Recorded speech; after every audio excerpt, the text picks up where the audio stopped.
Okay, so in my last episode, I got pretty emotional. Sorry about that. I can't say it won't happen again.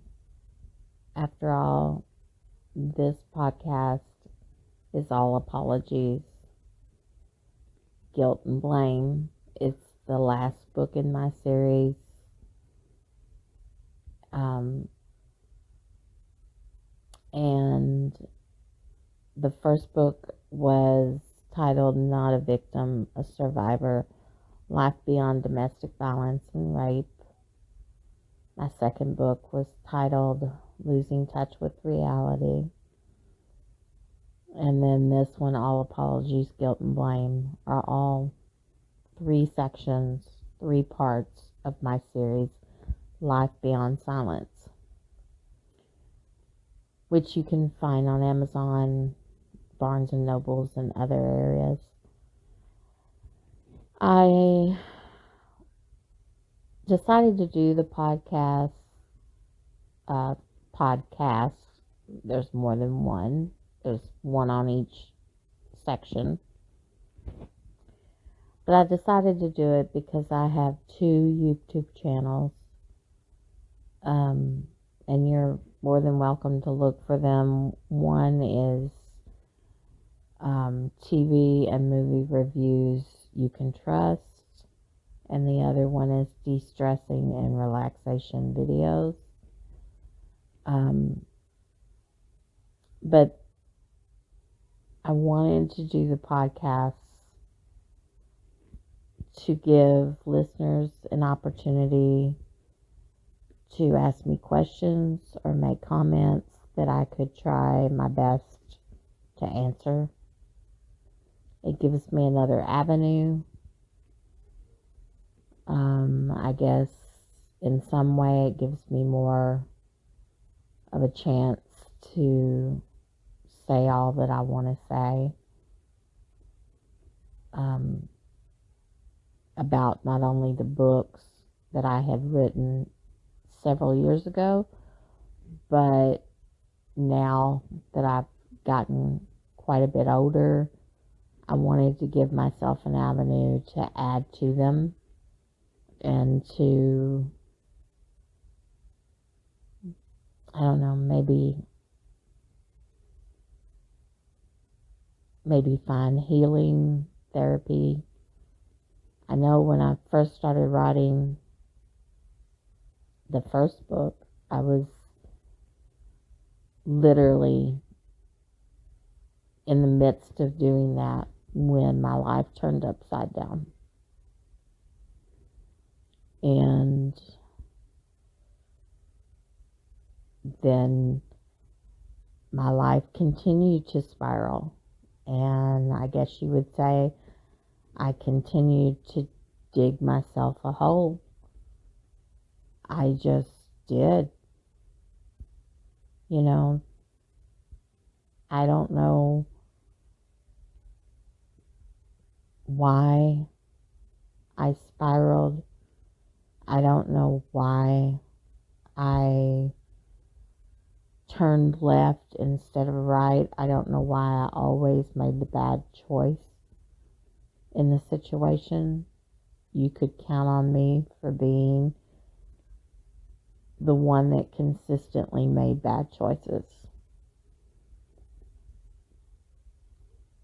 I used to think, looking back now, I used to think the minute I made a bad choice and it hit me that I did something wrong, that I should have listened, or I should have turned left instead of right, or I should have saw the red flags. I used to think, am I doing this subconsciously? Like every time I turn around, I screw it up. I literally screw up everything. And I used to think, why can I not do the right thing? What is in me? And I'm really not trying to be overly emotional or say bad words when I say what I do. If you knew me as a person, you would know that I tend to use a lot of cuss words, and I have for years. But yeah, saying that I used to think, why did I fuck up so often? Why was I such a screw up? Yeah, I did. I thought of that all the time, even when I was younger. And my only answer is, I just used to think my head was always thinking of how do I find happiness, or going with my gut instead of my brain, you know, going with my heart instead of my brain, or jumping at the first thought that I had instead of getting advice, making an informed decision. I don't know that I ever made an informed decision.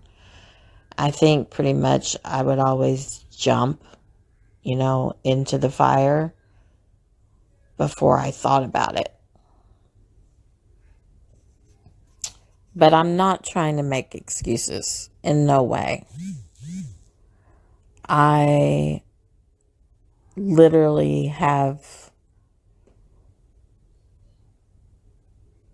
no excuse for anything I've ever done. But I did so many things wrong and very few right. And when I say very few right, I don't know that you can't even just count them on one hand of things I did right. I will say, though, that it's not that my whole life was horrible for me or for my children. We all of my children, including myself, I have some good memories. I have good memories with my grandfather. I have good memories with my uncle. I have good memories with my grandmother. I have good memories even with my dad's mom and dad, my grandfather and grandmother on my dad's side. I have memories of being with my dad that are good. I will grant you I don't have many memories of being with my mom that are good. I think that my mother and me always clashed. I think I get a lot of my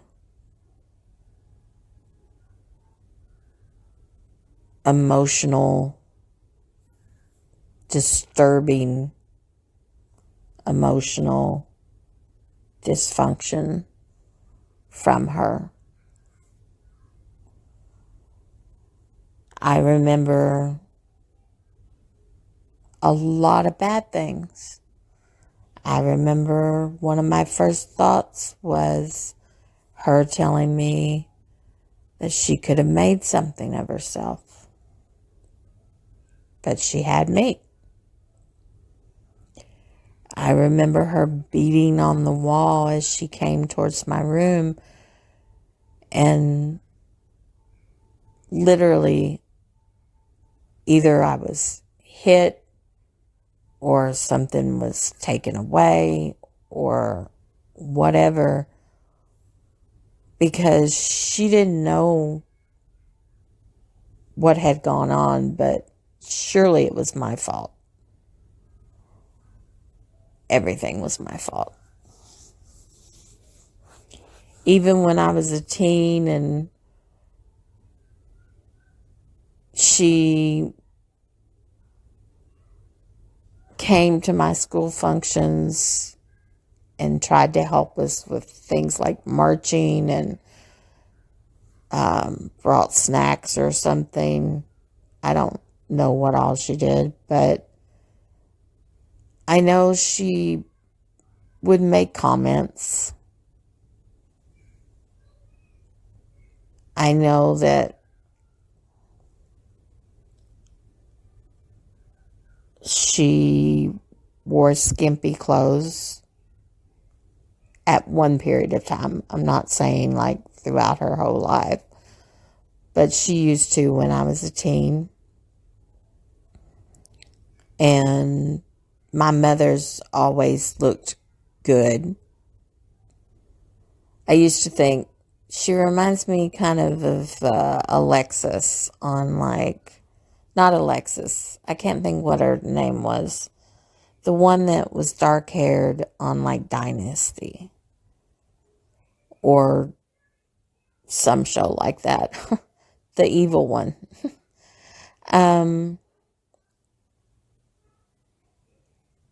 I don't think it was Alexis. I think it was, gosh, I just can't remember.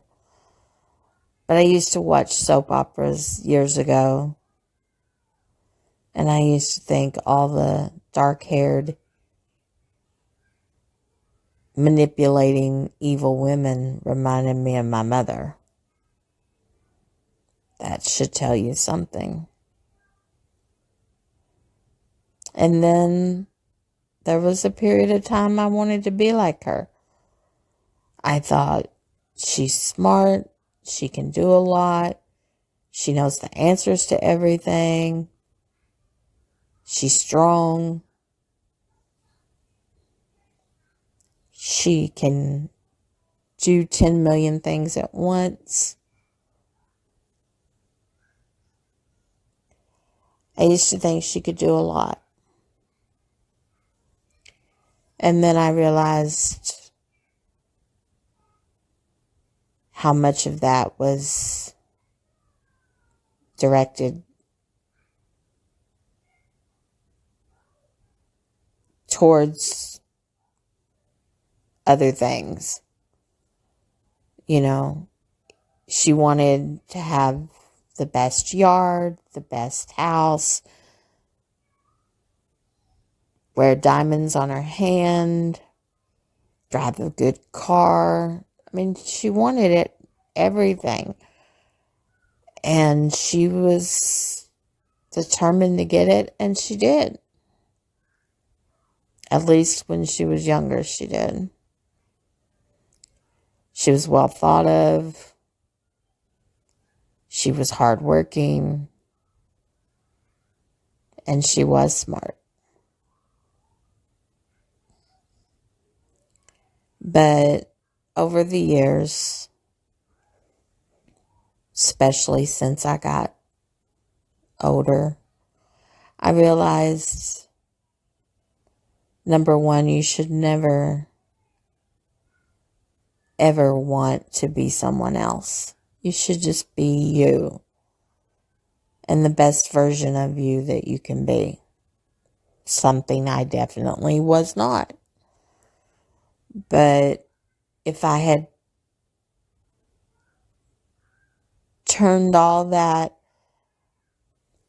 want to have what my mother had or desire to be her, if I had turned it inward and if I had put all that effort into being the best me and living the best life and doing the right things,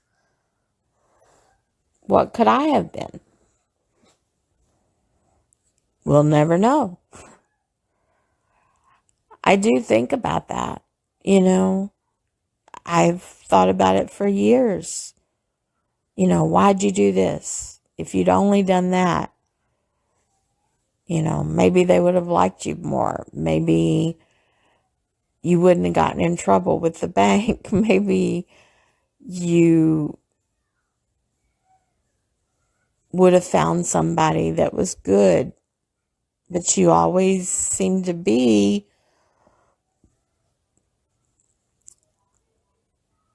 this, I don't know.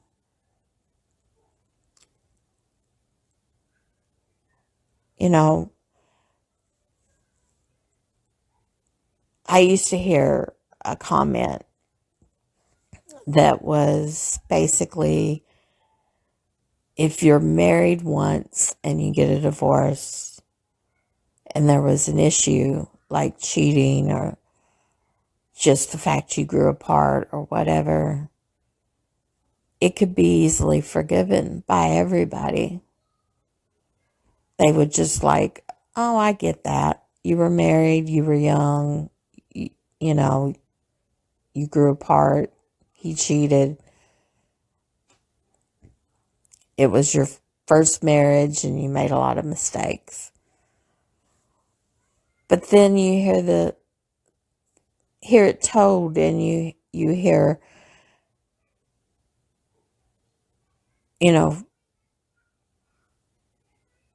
do it to me once, shame on you. Do it to me twice, shame on me.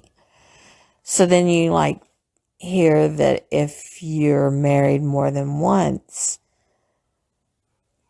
the more you do that, especially if you've been married multiple times.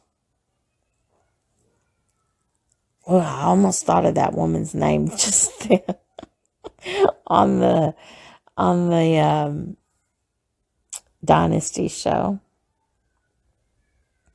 Anyway, but you think, oh, if you're married and it fails, and married and it fails, and married and it fails, then maybe it wasn't them. Maybe it was you. And, part of that's got to be true, right? My first husband was an alcoholic. I was young. Somebody put it in my ear. You shouldn't be with somebody that doesn't care any more than he cares for you. You should be with somebody younger. You should have fun in your life. Get the fuck out. And I did it. My second husband, who I did love, and he loved me, beat the shit out of me and was challenging. It was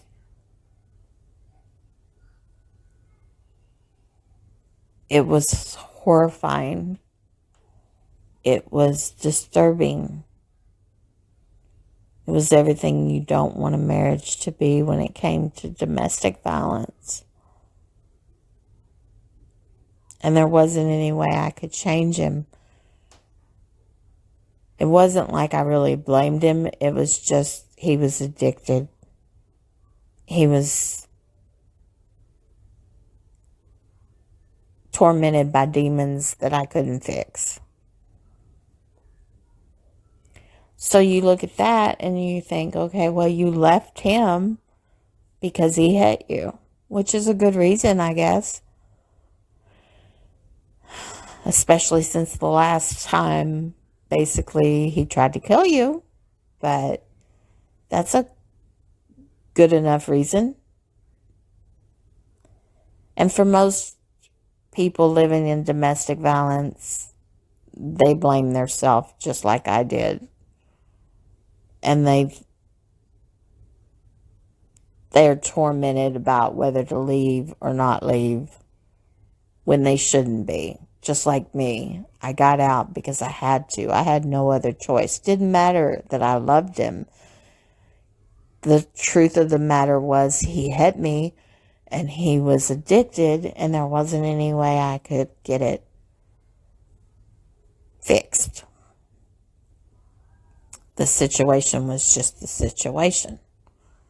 So you get out of that marriage and you marry again, and you go clear across the country to another country, Germany, and you live with someone you barely know, but you thought you were in love with. At least you wanted desperately to be in love with this person who seemed like a good all-American man.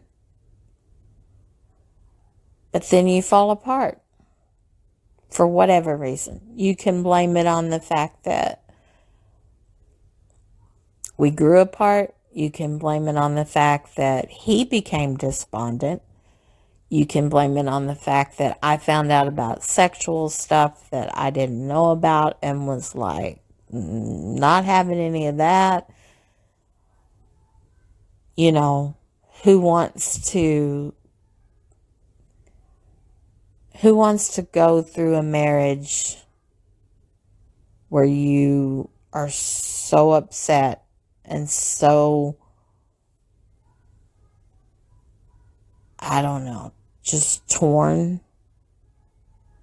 Because this guy, like, Kyle barely bathed unless he was working, unless he was going to work. He didn't respond to me the right way. I mean, yeah, he was okay, but he was in his own little world. He ate like a whole box of cereal at once. He played, I guess they're called military games, war games, something like that.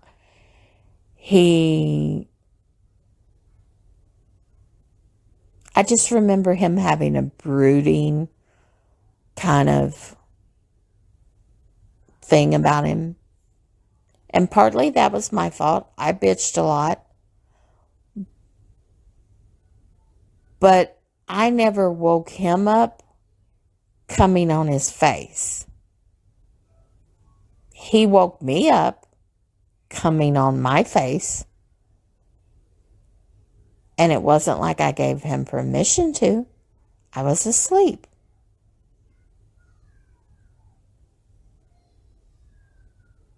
He'd want to have sex and I wouldn't want to. So the only way to like go to sleep and deal with it was just to roll over, and if he masturbated on my butt or my leg or whatever, that's what he did.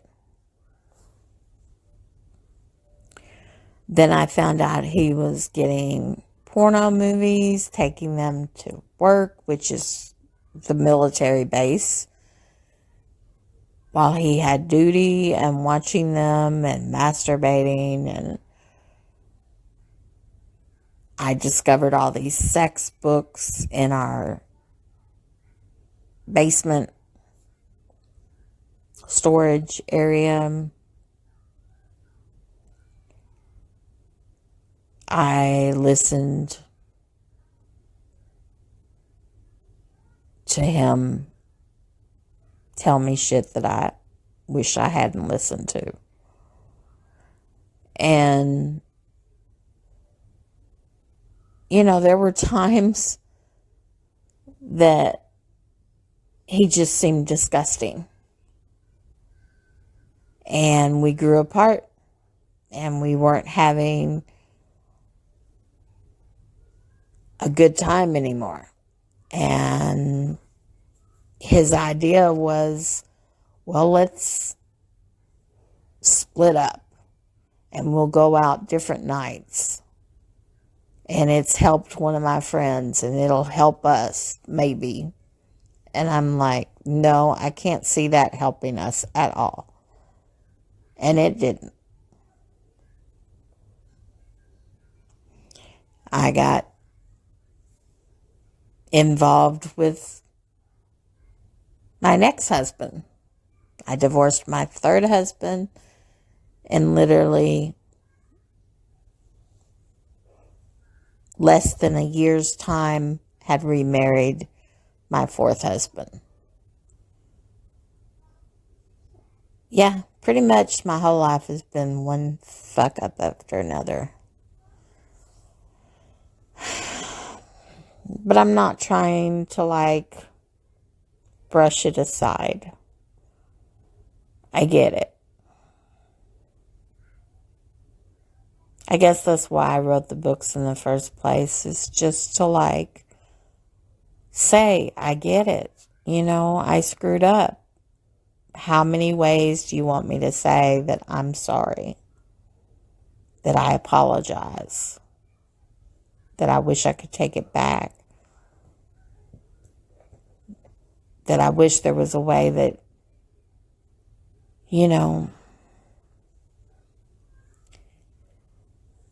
I could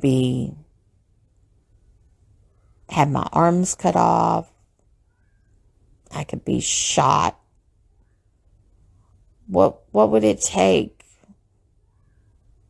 to make it okay? To make the pain go away? To make the fact that I regret it, the fact that I say I'm sorry, yet nobody wants to hear that. And this was years ago. It's still that way, don't get me wrong. But years ago, if I could have done something to make it better, I would have. But it was I constantly made more bad choices. Not 1, not 2, not 3, not 4. It just continued. And I never went through therapy until I got way older. Recently, actually.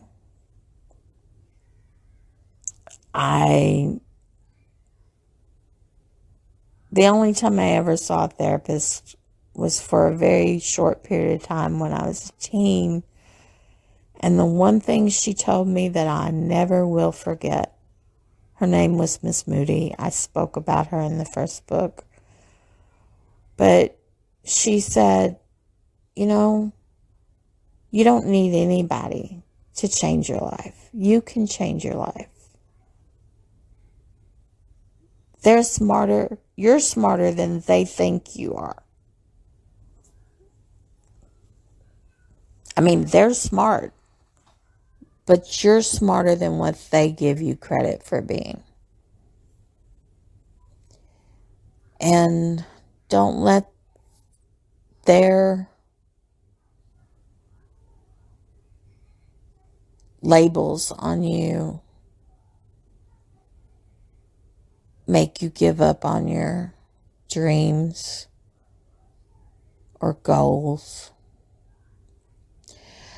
I think some of her advice, or most of it, was perfect, but it fell on a teenager.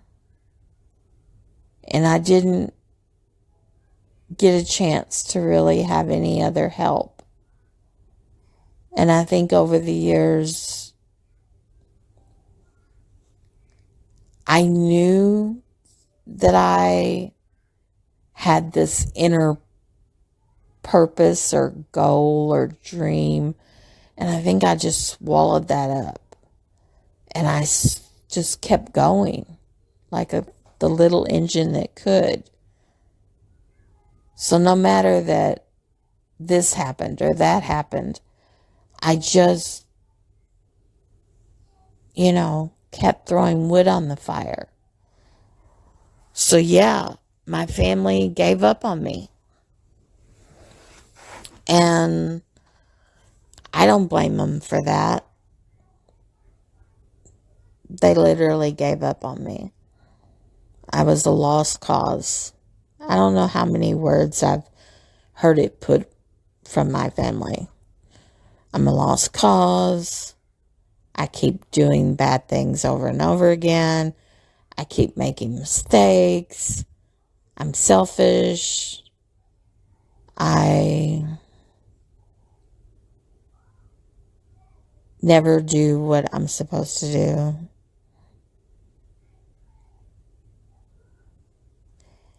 Anyway, the point is, if there is a point, so I guess I just kind of want to jump from all the pain with my daughter to the fact that when I left and went to Louisiana, hopefully you'll go back and listen to the other podcasts. It seems like I repeat myself so many times, and I don't mean to, so I'm not going to in this instance. But I went to Louisiana, and I have good memories of that too, just like so many other things. There were good memories in Louisiana. But I do remember when I first got there, how I just broke apart. Like literally, I was a zombie that just shattered and dropped. And Phil said, because he saw how bad I was crying, and he said, if you want me to, we'll just load up the truck and head back to Kentucky. I know leaving your oldest, which she said her name, and I don't say the names of my kids on the podcast, but they are in the books. And of course, people can search my name out. But I just remember crying uncontrollably, and him saying that he would do that. He would drive me all the way back to Kentucky. And I said, I can't. Don't you understand? There's nothing I can do. I left her. And even if we drove all the way back, I would never get her back.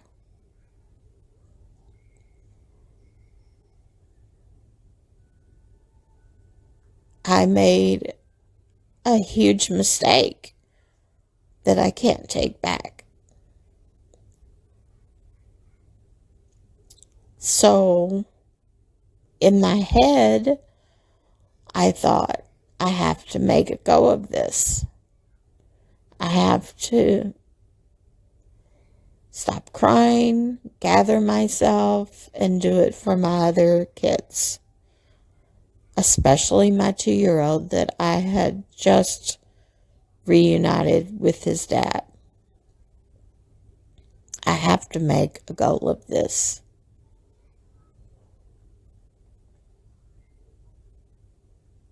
I think I said go. I don't mean that. I mean go. Anyway, I pulled myself together. Like I said, we had some good times. We had some bad. And then, you know, I don't know. There was a lot. Walker died. The government got a hold of me to make sure that I got payments for my second daughter, and that came at a good time for us because we were literally living on bad checks. And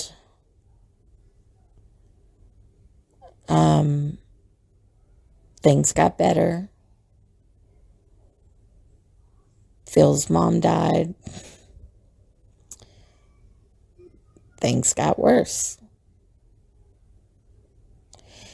It was like you'd have a moment where things would be better, then you'd have a moment where things were bad. Phil got involved with paintball, and I know nothing about paintball. Why would I? And then he had a friend that said, come to Alabama. And he knew that he could say that to me and I would be okay with it because it gave us a chance to get closer to my oldest so that I could see her more.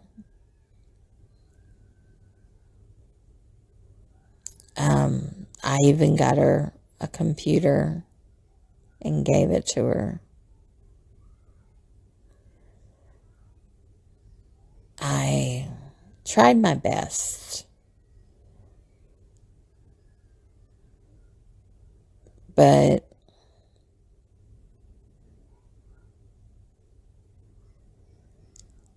nothing I ever tried was the right thing.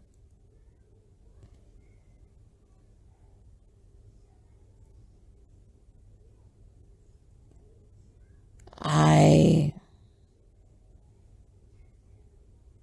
did try.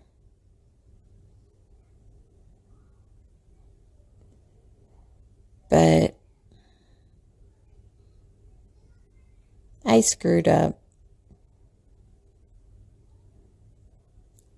Yeah, maybe I thought that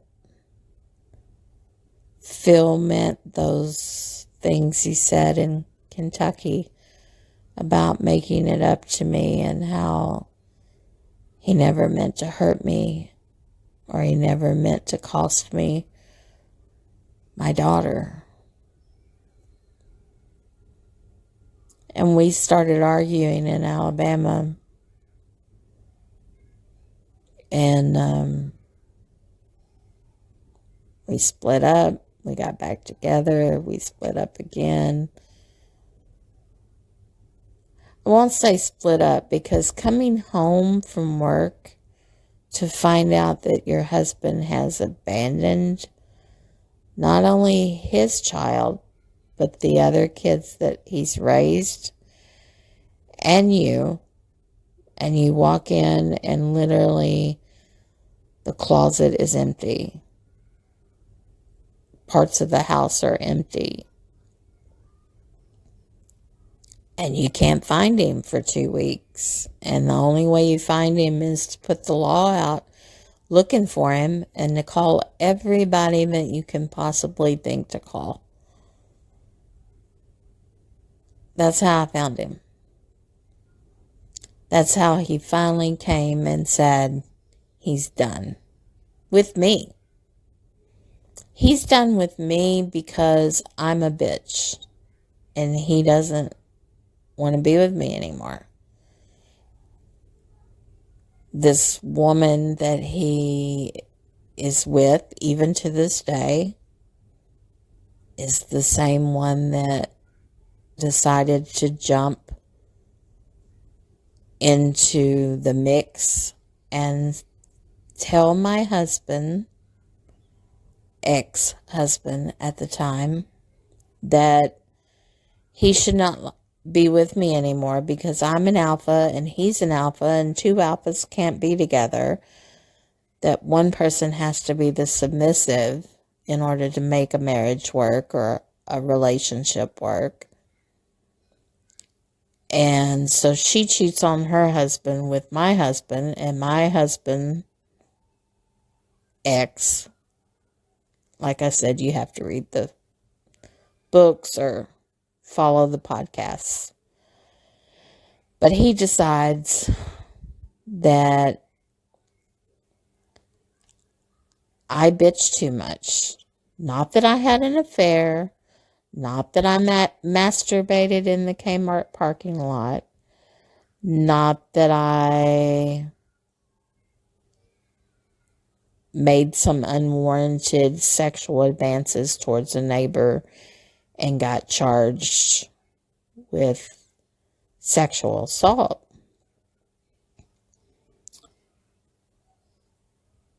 But none of that. No, I didn't do any of that. I just bitched. I would have my good days. I would have my bad days. Money was tight.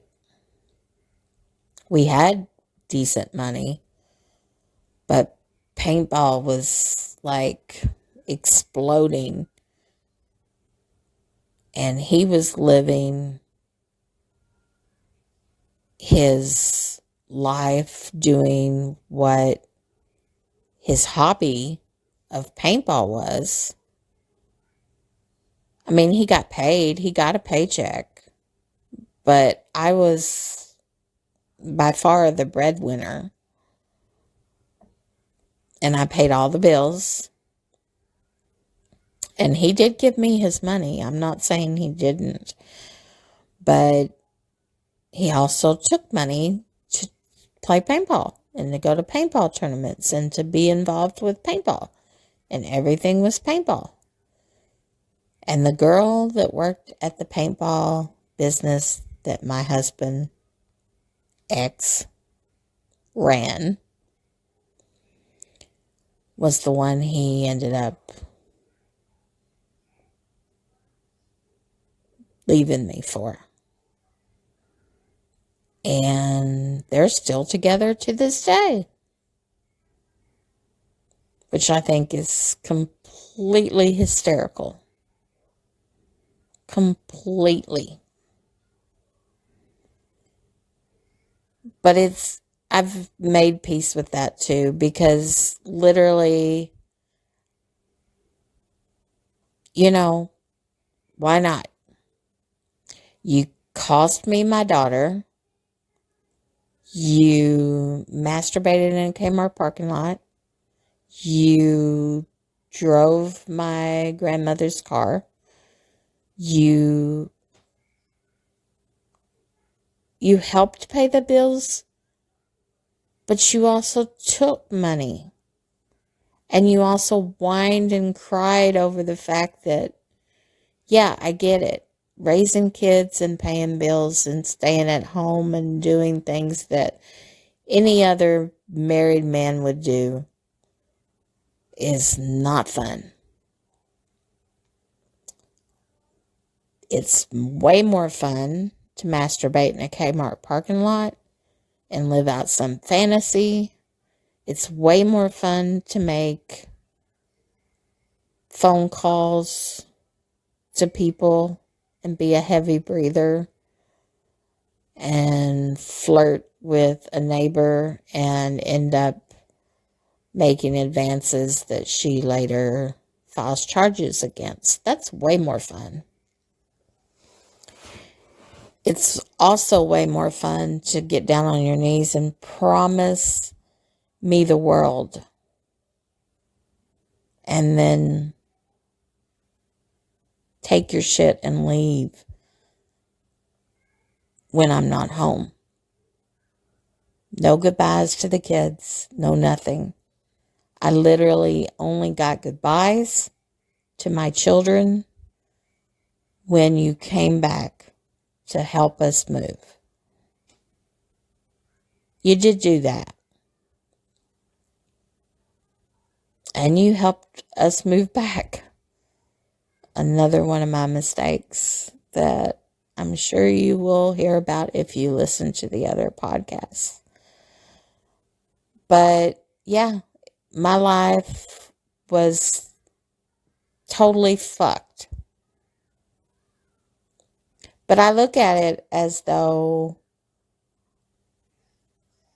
maybe that was the problem all along. From the time that he came to me in Kentucky from the military. He realized we were going to be living paycheck to paycheck. B, the fact that we had not just 3 kids that were my kids, but now had a newborn that was his kid and my kid. And now there was such a heavy strain on our marriage for money. He was working to try to help with the bills, but we were barely making it. We got behind a lot more than in front of bills. But I tried. And I think he just realized that it wasn't any fun. That's why he was so eager to go to Desert Storm. That's why when he came back from Desert Storm, he said he begged to stay in and they wouldn't let him. And I think, truthfully, that was the truth. He wanted to be back out there. He wanted to be the center of attention. He wanted to go to bars. He wanted to do the things that he used to do when I met him. And he was getting older and heavier. And I was heavier and older. And now we had 4 children. And I think he always loved his son, but I think he was sad and wanted desperately to be part of the limelight again. So leaving me and the kids behind and jumping into a relationship with her, listening to all her craziness with alphas and betas and submissives, and which, I mean, I'm not saying that some of that might not be true, but what I am saying is she didn't have any kids. Her and her husband had no kids. She obviously couldn't have any. But she decided to take herself and throw it into the mix with my husband, my ex, who she knew had children. And she threw herself in, and took him away from me. And that's not what women do to each other, by the way. That's not what women should do to each other. I'll just say that. But she did that. And I bet they had a good old time running around, doing things free and easy. Just them two. They get to go out. They get to do stuff, fun stuff. Oh, they're pinching pennies, but they had a good old time. And then when he started seeing his son again, after a couple years or a year or so, when he started seeing his son again, well, that's a whole nother story. He decided,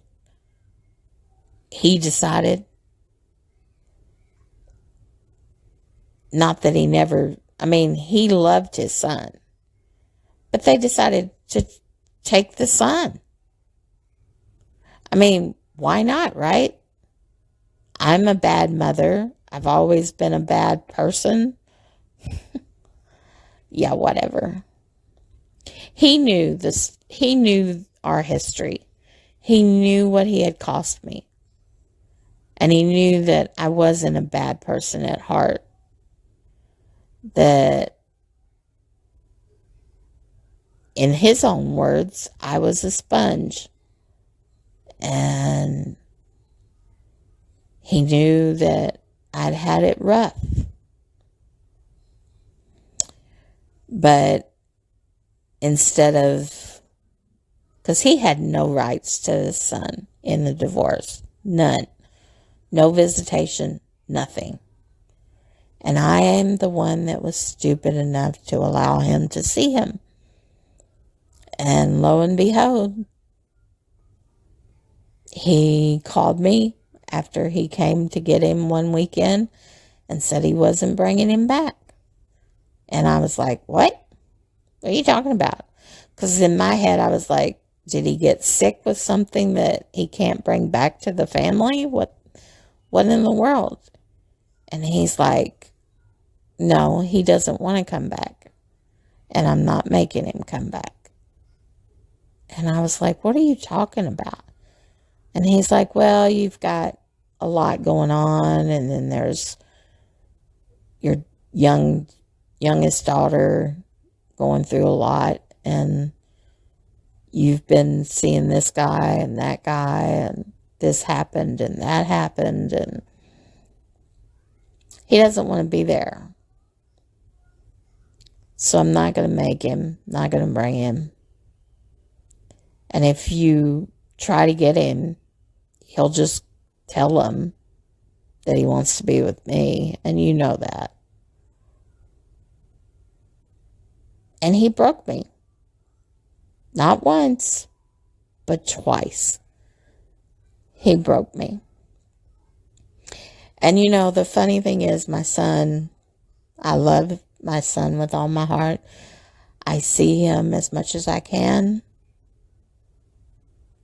But my son wants so desperately for his dad to, like, I don't know, pat him on the back, tell him he's done something good,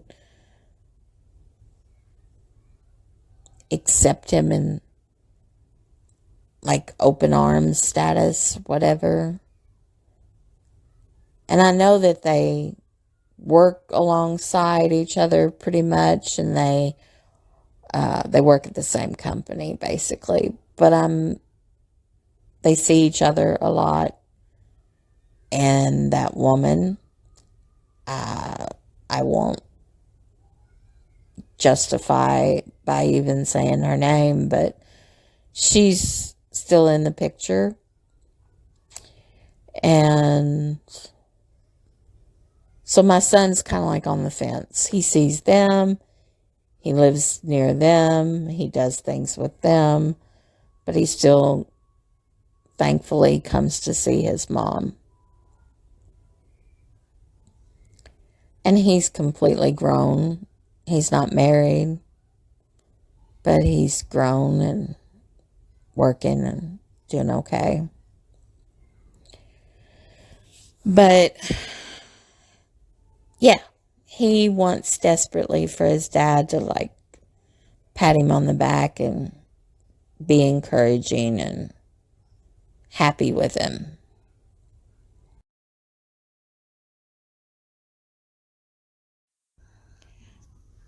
Okay, so I'm going to have to stop this episode right now. It's kind of a family thing, but I will catch you with the next episode very soon, and I will leave off right here and pick it up when I come back. Thank you for listening. I truly appreciate it, and I will see you next time.